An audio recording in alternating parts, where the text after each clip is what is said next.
Alright, guys. I'm finally back with Jagaaaaaan. Well, with more of it.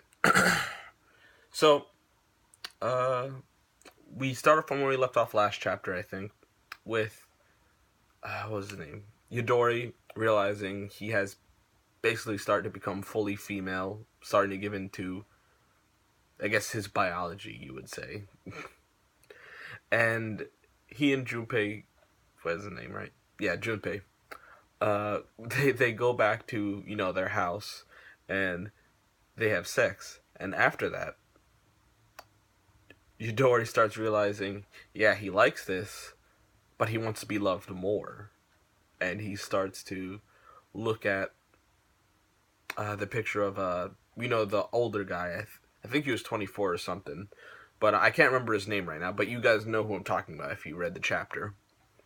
And my prediction, most likely, was what's going to happen is that he's going to start sleeping around the whole house with everyone.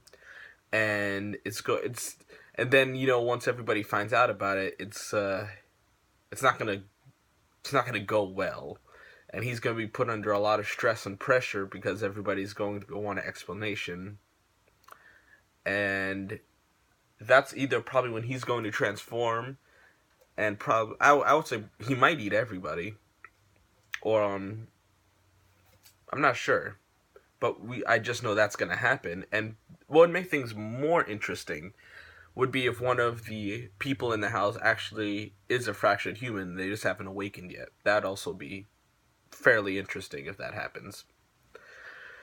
So we go back from we go away from that from chapter 64 to chapter 65, and we get to Jagasaki's training, and he's basically being dominated by Mikazuchi. Because he keeps cutting off his arm again and again, and Jagasaki keeps trying to regrow it, but he's not regrowing it fast enough. So he starts realizing that he needs to, like he said in the previous chapters, he wants to get stronger and, be able to protect everybody. So when he starts actually shooting himself and making himself regenerate more and more, and basically he starts to dominate his desires, and he realizes that him and Yumama's their powers somehow fused into each other and mixed together, because he's able to do the thing he did with the dragon, like with the big bulbs of power.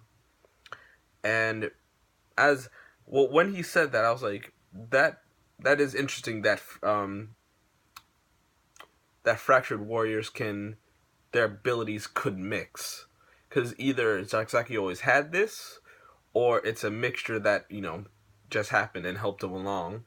And I'd be interested in see if he kind of, I guess, infected or mixed together his powers with Yumama, like her powers have changed. So I'd be interested in see what happens there. But as we see this, Jagasaki resolves himself to dominate his desires, and that he will at least injure Mikazuchi, because I don't think he can pierce him, because Mikazuchi seems like he has basically an iron wall and nothing can pierce it. So Jagasaki fires a new bullet, and it looks like it's more of a kind of infectious type of bullet, because it doesn't pierce him. I think it lands and then spreads out across his body, which would be interesting. Like, for example, it could probably take life from him, or start to just plainly absorb him. So I like to see where this goes, and how, well, of course, Jagasaki's powers are going to develop even more. Well, that's about it. I'd like to know your guys' opinions in the comments, of course. Right, yeah, I would like actually to see what you guys have to say, because nobody comments on my videos. So make sure to like and subscribe. Dislike if you disliked it, and tell me why. So yeah, I'll see you guys later. Bye, guys.